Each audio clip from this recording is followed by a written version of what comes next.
فبأي آلاء ربكما تكذبان لأماناتهم وعهدهم راعون. فرمایا جنتیوں کی علامت یہ ہے کہ یہ امانت اور اپنے ایگریمنٹ کی رعایت کرتے ہیں.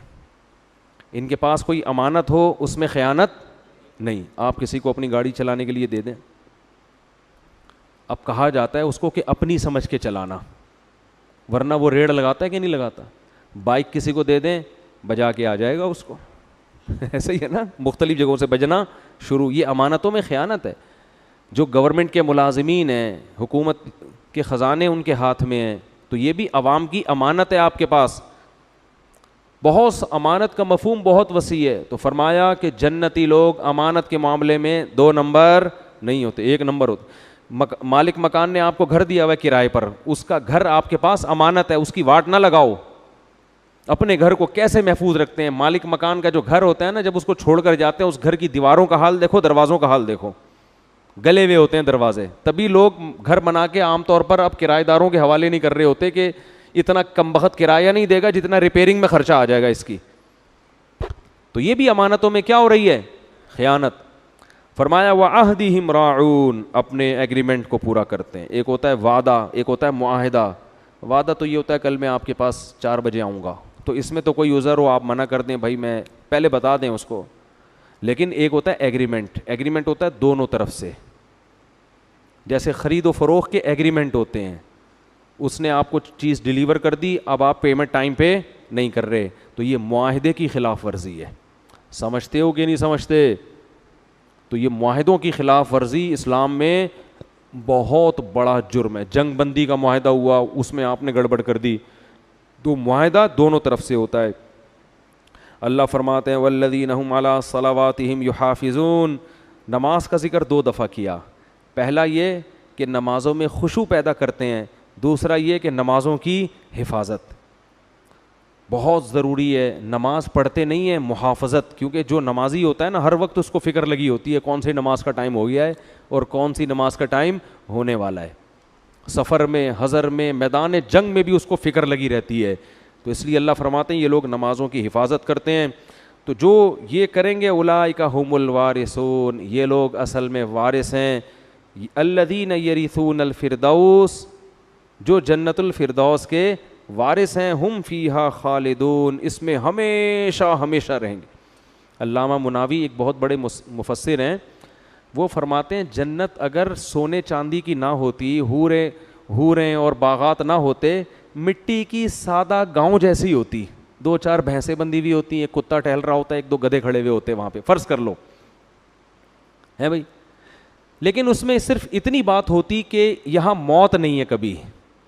تو فرمایا اس دنیا کے 1000 گز کے بنگلوں سے پھر بھی وہ بہتر تھی.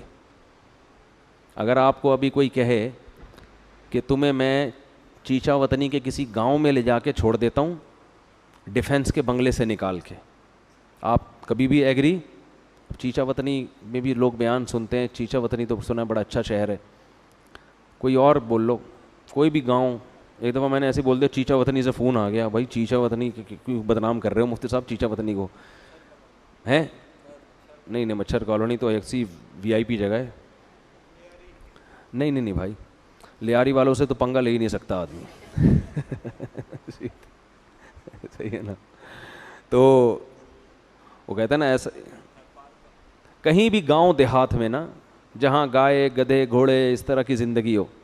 میں تھر گیا ایک دفعہ, تو کہیں مدد تقسیم کرنی تھی, ریگستانوں میں لوگ رہ رہے ہیں. ہم جب چارپائیوں پہ سونے کے لیے لیٹے ہی ہیں نا رات کو, تو گدھوں کی کانفرنس شروع ہو گئی پوری. وہ بھائی ادھر سے گدھے پوری اسپیڈ کے ساتھ پھیپڑوں میں ہوا بھر کے نکال رہے ہیں. اور پھر وہاں خاموشی اتنی ہوتی ہے, ایک گدھا, پھر دوسرے نے رپلائی کیا اس کو, بولا کیا خیریت, طبیعت کیسی ہے تمہاری, لیکن وہ 2 منٹ میں بھی ان کی بہت چیختے ہیں, تمیز سے بات ہی نہیں کر رہے نا. ہم لوگ ہم 8-10 افراد تھے, تو سارے ہی اٹھ کے بیٹھ گئے تھوڑی دیر میں, کسی کو بھی نیند نہیں آ رہی. اور پھر ہم سب کو ہنسی آ گئی کہ یار ان گدھوں کو دیکھو. گدھے سے یاد آیا, بلوچستان کا سفر تھا, تو کچھ گدھے 8-10 گدھے اکٹھے کھڑے ہوئے تھے.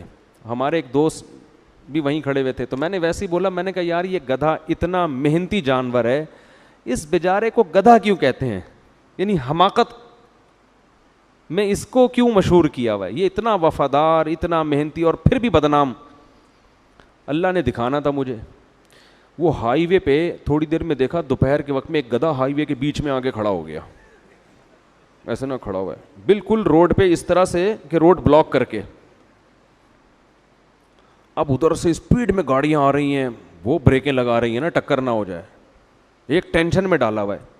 تو ہمارے دوست نے کہا دیکھو ادھر بھی کھلا میدان تا حد نگاہ, سڑک کے اس طرف بھی تا حد نگاہ کھلا میدان, اور یہ پھر بھی اس کو کہیں اور جگہ نہیں ملی کھڑے ہونے کے لیے.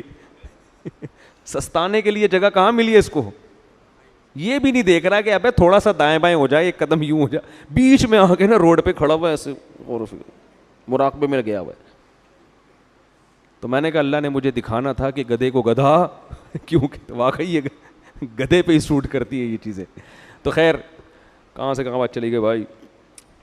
ہاں تو میں عرض کر رہا تھا کوئی ٹوٹا پھوٹا گاؤں ہو, دیہات ہو, وہ آ بھی گئے جن کے ساتھ ہم بلوچستان جا رہے تھے. یہ دیکھو کمال اتفاق ہے یا نہیں ہے, انہی کے ساتھ ہم بلوچستان گئے تھے اور گدھا بیچ میں کھڑا ہوا تھا اور یہی آ گئے. ٹھیک ہے.